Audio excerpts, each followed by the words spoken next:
અમદાવાદમાં ચોમાસા દરમિયાન જે પાણી ભરાઈ જાય છે શહેરના રસ્તાઓ પર તેને લઈને આ મોટો ખુલાસો થયો છે। આટલા મોટા શહેરમાં સ્ટોર્મ વોટર લાઇન જ ન હોવાનો ખુલાસો। સમગ્ર શહેરમાં સ્ટોર્મ વોટર લાઇન નાખવા સૂચનો મંગાવાયા। એએમસીની પાણી વિભાગની બેઠકમાં સૂચનો મંગાવાયા। હાલ શહેરમાં માત્ર 25% વિસ્તારમાં પાણીના નિકાલની વ્યવસ્થા છે। વરસાદમાં પાણી ભરાવાની સમસ્યાનું મોટું કારણ સ્ટોર્મ વોટર લાઇનનો અભાવ છે। આજે કમિટીમાં સ્ટ્રોમ વોટર માટે બી એક સૂચન આવ્યું છે કે અમદાવાદમાં મોટાભાગના વિસ્તારમાં સ્ટ્રોમ વોટરનું નેટવર્ક નથી, તો એ કરવા માટે પ્લાનિંગ કરવું જોઈએ।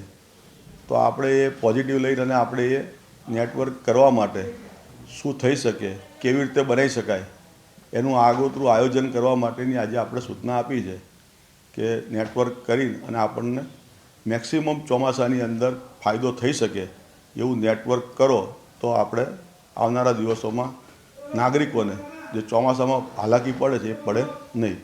અત્યારે હાલમાં તો લગભગ 25-30% જેવું કોર્પોરેશનનું સ્ટ્રોમ વોટરનું નેટવર્ક છે, બાકી બધી જગ્યાએ જે છે એ બધું ડ્રેનેજમાં જ પાણી જતું હોય છે।